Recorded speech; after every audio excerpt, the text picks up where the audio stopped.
उम्मीद करता हूँ कि आप सब खैरियत से होंगे। हमने पिछली क्लास में ज़बान से रिलेटेड मालूमात हासिल की थी। अधिगम एवं अर्जन क्या होता है, ज़बान कैसी होती है, बच्चा ज़बान कैसे सीखता है। वायगोस के मुताबिक बच्चा सामाजिक अंतक्रिया करके ज़बान सीखता है। स्किनर साहब के मुताबिक बच्चा अपने माँ बाप से नकल करके इमिटेशन के ज़रिए ज़बान सीखता है। मुख्तलिफ हमने लसानियात के बारे में मालूमात हासिल की थी। बोली और ज़बान के बारे में भी देखा था। लैंग्वेज एंड डायलेक्ट मतलब क्या है ये भी देखा था। और मादी ज़बान क्या होती है, जो घर में बोली जाती है, आसपास में पड़ोस में बोली जाती है, उसको मादी ज़बान कहा जाता है, इस बारे में भी देखा था। NCF 2005 क्या है, इससे रिलेटेड मालूमात ली थी। मदर टंग और मेरी ज़बान जो होती है इसके बारे में भी देखा था। ज़बान का इक्तिसाब या तहसील, एक्विजिशन ऑफ लैंग्वेज, इसके बारे में भी देखे थे हमने। तो आज अज़ीज़ तलबा और तालिबात, हम आप आगे देखने वाले हैं बहुत ही मुफीद और फ़ायदेमंद आपके इम्तिहान से लेकर ये टॉपिक होने वाला है। हमने मुख्तलिफ़ लसानियात के बारे में देखा था। आपने बच्चा कौन से माह में कितनी ज़बान मतलब कौन से वर्ड कितने वर्ड सीख लेता है ये भी देखे थे। ये सब तो आप जानते हैं, लेकिन अब हम आज तदरीस क्या है, टीचिंग क्या होती है, इसके बारे में हम मज़ीद मालूमात हासिल करने वाले हैं। Teaching, what is teaching. अब टीचिंग से लेकर आपको इम्तिहान में क्वेश्चंस आते हैं। ये बहुत ही ज़्यादा इम्पॉर्टेंट IMP टॉपिक है, तो आप इसको बगौर समाअत फरमाइए। अगर कुछ आपको समझ नहीं आता है तो कमेंट करके ज़रूर पूछिए, हम आपके कमेंट का इंतज़ार कर रहे हैं। जी हाँ, तो चलिए आगे देखते हैं। तदरीस के मायने दर्स देना है, बच्चों को लिखना पढ़ना सिखाना है, या मुख्तलिफ़ उलूम फ़नून में महारत पैदा करना है। तदरीस के ज़रिए मालिम बच्चों को तरह तरह की मालूमात फ़राहम करता है, उन्हें मुख्तलिफ़ बातें जानने, सीखने या करने का मौका देता है और मुस्तक़बिल की ज़िंदगी के लिए उन्हें तैयार करता है। जी हाँ दोस्तों, आप दुरुस्त फरमा रहे हैं। मुख्तलिफ़ माहिरीन ने तदरीस की तारीफ़ इस तरह की है। तो देखिए यहाँ पर NL गेज़ ने किसकी तारीफ़ किस तरह की है। NL गेल कौन है, यहाँ पर हम देखते हैं NL गेल कौन है। तो उनके बारे में हम मालूमात हासिल करते हैं। जो ये साहब है एनियल, वो जो साहब है उनके बारे में हम देखने वाले हैं, उन्होंने क्या बताया है। तो तदरीस एक किस्म की बाहमी असर है जिसका मकसद दूसरे दूसरे इंसान के बर्ताव में तब्दीली लाना है। रियान साहब जो है उनके मुताबिक है दूसरों को सीखने के लिए सही हिदायत देने और दूसरी तरह से उन्हें रहनुमाई करने के अमल को तदरीस कहा जाता है। यहाँ पर मुख्तलिफ जो तदरीस के बारे में माहिर हैं उन्होंने इसके बारे में कहा है। देखो भी, ये फिस्कर साहब के मुताबिक तदरीस क़ुव्वत बख्शी का इत्तेफ़ाक़ हादसाती सिलसिला है। ये आपको इम्तिहान में पूछे गया है। यहाँ पे आपको प्रीवियस क्वेश्चन को से पूछे गए इस टॉपिक पर, आपको मैं इस क्लास के बाद आपको बताने वाला हूँ। तो चलिए हम आगे बढ़ते हैं, ज़्यादा वक्त ज़ाया नहीं करते। तदरीस के मक़ासिद क्या है ये देखते हैं, हम आगे बढ़ने की कोशिश करते हैं। चलिए, तदरीस के मक़ासिद कौन से, जो कुछ आमोज़गार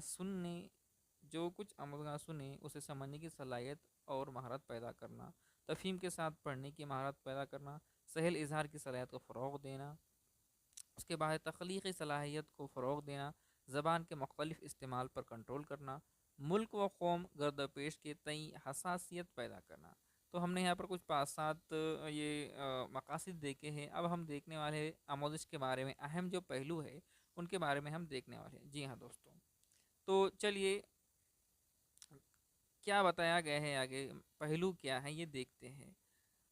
सभी बच्चे सीख सकते हैं, ये तो आपको मालूम है। कोई भी बच्चा, कोई भी तालिब इल्म, कोई भी विद्यार्थी यहाँ पर सीख सकता है। ऐसा कोई बच्चा है जो नहीं सीख सकता है।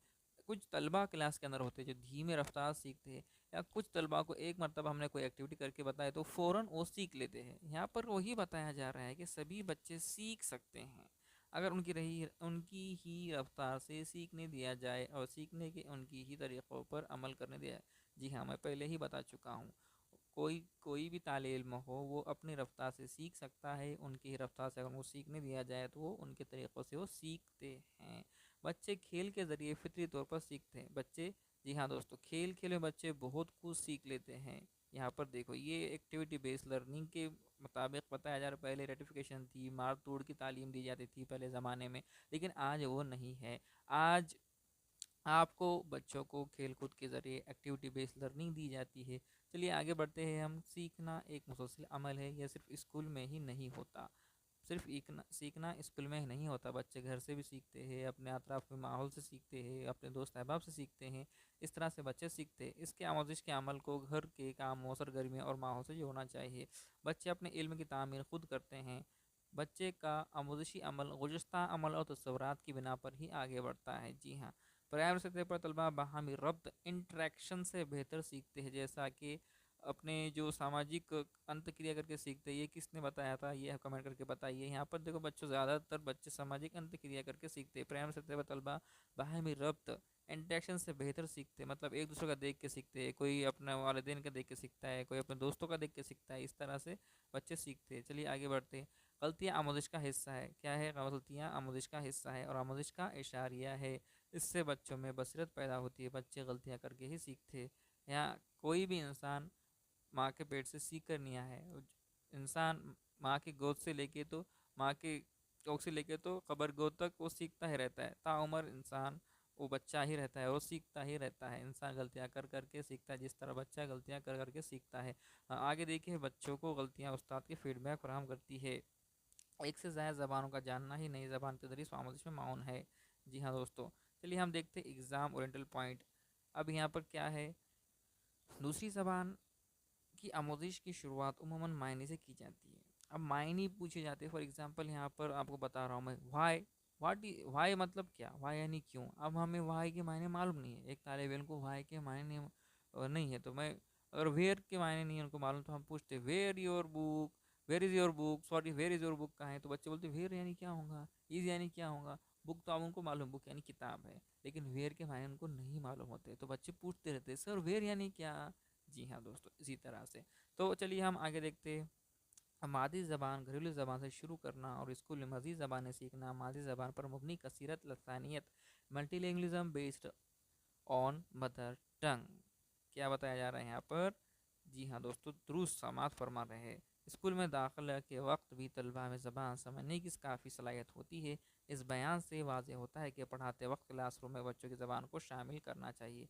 आप अगर कोई चैप्टर पढ़ा रहे हैं या कोई कुछ पूछ रहे हैं बच्चों को, या आपने कुछ पढ़ाकर बता दिया है कोई एक्टिविटी करके, और उनको आप पूछ रहे हैं फॉर एग्जांपल कि ये हम अगर आपने यहाँ पर कोई एक्टिविटी करके बताइए, आपने कोड दिया है वहाँ पर एक बोर्ड के ऊपर, और उसमें से आपको अल्फाज चुन के जुमला, एक ऐसे अल्फ़ाबेट दी गई है ABCD नीचे ऊपर करके, और उसमें कुछ ऐसे लफ्ज़ बनते हैं। अब बच्चों को पूछना है, बच्चों यहाँ पे क्या लफ्ज़ बनने वाला है। बच्चा बोलेंगे यहाँ पर एप्पल बन रहा है, तो एप्पल सबको मालूम होता है क्या, तो नहीं, कुछ बच्चे बोलेंगे सेब होता है। तो जी हाँ, तो वो आप उनको उस तरह से उनकी ज़बान की भी आपने क्या करना चाहिए, उनकी ज़बान भी सुनकर लेना चाहिए, उनको उनकी ज़बान को भी शामिल करना चाहिए। जी हाँ, क्लासरूम में कसी लसानी को असातिज़ा के ज़रिए एक असासा और वसाइल के तौर पर समझने की ज़रूरत है। कसीर लसानियात हमारे दिमाग पर मुस्बत असर डालती है और इल्मी महारतों को बढ़ाती है। अगर एक से ज़्यादा ज़बान बच्चे सीखते हैं तो वह हमारे लिए एक प्लस पॉइंट है, पॉजिटिव बातें हैं।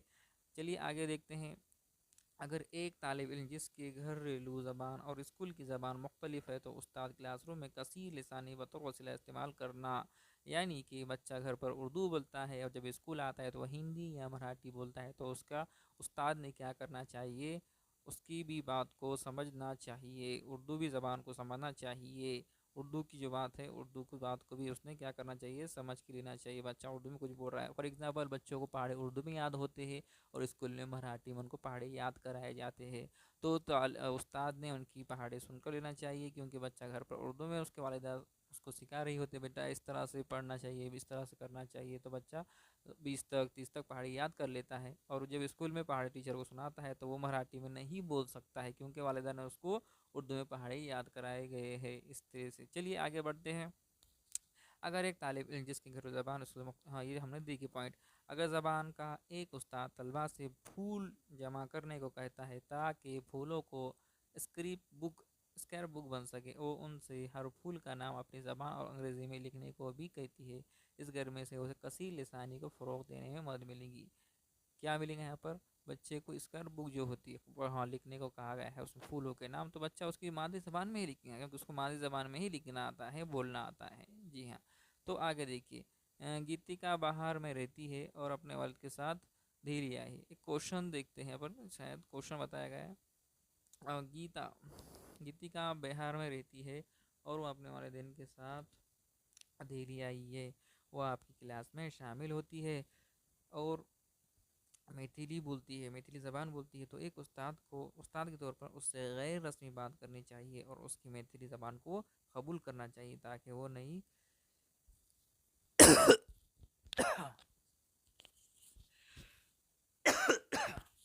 सॉरी चाहिए तो वो नई तरतीबियात में राहत महसूस कर सके, क्योंकि उसकी जो ज़बान है वो अलग बोलती है वहाँ पर हमारे साथ वालिदैन के साथ घर में, और जब यहाँ आती है तो उसकी ज़बान को कबूल करना चाहिए। अब यहाँ पर ट्रांस लैंग्वेज के बारे में बताया गया है। एक लचीदार कसी लसानियत है, इसमें मुख्तलिफ ज़बानों के अनासर को एकजा किया जाता है और आमोजगार की कई ज़बानों को तदरीसी आमोजिश अमल में इस्तेमाल किया जाता है। कोड स्विचिंग और कोड मिक्सिंग अक्सर लिसानी बच्चों में पाया जाता है। एक ज़बान के बोलने वालों में दूसरी ज़बान के अल्फाज जुमलों का इस्तेमाल आम बात है। अगर आप उर्दू बोल रहे हैं तो यहाँ पर कुछ आप अंग्रेज़ी अल्फाज भी इस्तेमाल करते हैं। पूरे आप उर्दू के वर्ड ही नहीं इस्तेमाल करते, आप हिंदी के वर्ड इस्तेमाल करते हैं, मराठी के वर्ड इस्तेमाल करते हैं। उसे ज़बान की मुंतकली कोड स्विचिंग कहा जाता है। क्या कहा जाता है उसको? Code switching. किसको? अगर आप उर्दू लैंग्वेज बोल रहे हैं, उर्दू भाषा बोल रहे हैं और आप उसमें हिंदी के वर्ड इस्तेमाल कर रहे हैं या इंग्लिश के वर्ड इस्तेमाल कर रहे हैं या मराठी के वर्ड इस्तेमाल कर रहे हैं, तो उसको हम कोड स्विचिंग कहेंगे। यानी क्या कहेंगे उसे? ज़बान की मुंतकली कहेंगे। जी हाँ। आगे देखिए, अगर कोई बच्चा हिंदी और गुजराती बोलता है, चुनांचे वो ज़रूरत के मुताबिक हिंदी से गुजराती और गुजराती से हिंदी बोलता है, तो ये कोड स्विचिंग है। क्या है ये? कोड स्विचिंग है। उसको ज़बान की मुंतकली कहेंगे। आगे बढ़िए, दूसरी ज़बान की हसूलियाबी इस ज़बान से मुतासिर होती है जिसे आमोजगार पहले से ही जानता है। उस असर को तबादला ज़बान कोड मिक्सिंग कहा जाता है। जी हाँ। तो यहाँ पर कोड मिक्सिंग कैसा है देखो अब, उसकी एक मिसाल दी जा रही है। कोड मिक्सिंग किसे कहा जाएगा? मैं संडे को मार्केट जाऊंगा। अब इसके अंदर मैं संडे को मार्केट जाऊंगा में संडे क्या है यहाँ पर इंग्लिश वर्ड है, तो इसको कोड मिक्सिंग कह रहे हैं। ये मिसाल है ये। जी हाँ। तो अब हम यहाँ देखते हैं कुछ मिसालें देखने वाले हैं हम आगे। तो आज वीडियो बहुत ज़्यादा बड़ी हो जा रही क्लास, तो थोड़ा उसको शॉर्ट करके जल्दी फास्ट बताते हैं। और नेक्स्ट जो क्लास होने वाली है तो उसमें हम आपको प्रीवियस क्वेश्चन किस तरह से इस टॉपिक पे आए हैं वो आपको बताने वाले हैं, आपके जहन में वो बैठ जाए और इम्तिहान में आप इसके प्लस पॉइंट मिल जाए आपको। तो 1963 के ऑफिशियल लैंग्वेज एक्ट के आर्टिकल ए 343 में 343 ए में हिंदी की सरकारी ज़बान का दर्जा हासिल है। जबकि आर्टिकल ये जो बता रहा हूँ मैं आपको, अब जहन नशीन करिए, ये इम्तिहान में पूछे गए टॉपिक्स है ये। 1963 के ऑफिशियल लैंग्वेज एक्ट के आर्टिकल 1963 में हिंदी को सरकारी ज़बान का दर्जा हासिल है। जबकि आर्टिकल 343(2) के तहत अंग्रेज़ी बतौर मरकज़ी माउन सरकारी ज़बान इस्तेमाल होती रहेगी। जी हाँ। चलो आगे देखते हैं क्लासरूम में तामीराती निज़ाम। कंस्ट्रक्टिव अप्रोच का मतलब ये है कि तलबा अपनी ज़ाती तौर पर अपने साबिक़ा मालूमात को इस्तेमाल करके ज़बान सीखने के तरीक़े को तैयार करते हैं और उस पर अमल करते हैं। यहाँ पर देखिए, कोठारी कमीशन जो 1965-66 का अहम मकसद कसी लसानियत है। कब आया था कोठारी कमीशन? यहाँ पर तो देखिए आप 1965-66 में आया था। उसका अहम मकसद क्या था? कसी लसानी और कौमी हम आहंगी को फ़रोग़ देना था। आमोज़गार को तख्लीक़ी बनाने के लिए कहानी के अख्ताम को तब्दील करने के लिए कहना चाहिए। तो यहाँ देखिए आगे, ज़बान इंसानी बर्ताव की सबसे अहम खसूसियत है। ये कौल किसने दिया था? यहाँ पर इम्तिहान पूछा था। ज़बान इंसान की सबसे अहम खसूसियत है, ये कौल गिल्सन ने दिया था। जी हाँ। अब यहाँ पर हम RTE 2009 इसके बारे में मालूमात हासिल करेंगे। 2009 में जो RT एक्ट आया था वो किससे हक़ तालीम का एक्ट है, वो के मुताबिक हर बच्चे को मादरी ज़बान सीखने का हक़ है। ये आपको इम्तिहान में बार बार क्वेश्चन पूछा जाता है, उसको आप अच्छे से जहन नशीन करिए। हर बच्चे को मादरी ज़बान सीखने का हक़ हासिल है, तो वो एक्ट 2009 में आया था, हक़ तालीम एक्ट। ये देखिए, जहन में रखिए। अब यहाँ पर हम देखने वाले हैं स्किनर साहब के मुताबिक एक बच्चा वालिदैन और आसपास के लोगों की नकल करके ज़बान सीखता है। स्किनर साहब का जुमला भी याद रखिए, इम्तिहान में पूछा गया क्वेश्चन है। किसके मुताबिक बच्चा नकल करके ज़बान सीखता है? तो ये कौल किसका है या ये किसका नज़रिया है? तो ये आप स्किनर को टिक कर देना। जी हाँ। स्पीयर ऑर्फ ने ये नज़रिया दिया कि हम दुनिया के बारे में जो कुछ सोचते हैं वो ज़बान ही तय करती है। ये भी आप जहन नशीन रखिए, ये भी प्रीवियस इम्तिहान में आया हुआ क्वेश्चन है। ज़बान सिखाने के लिए खुशहाली लसानी माहौल, रिच लिंग्विस्टिक एटमॉस्फेयर, समृद्धि भाषिक वातावरण फराहम करना चाहिए। अगर आपको बच्चों को कोई और ज़बान सिखाना है तो उसको ये आप कौन सा इन्वायरमेंट देना है, कौन सा माहौल देना है, आपके ऊपर डिपेंड करता है। यानी कि यहाँ पर ये आपको देना माहौल है, समृद्धि भाषिक वातावरण, रिच लिंग्विस्टिक एटमॉस्फेयर फराहम करना चाहिए।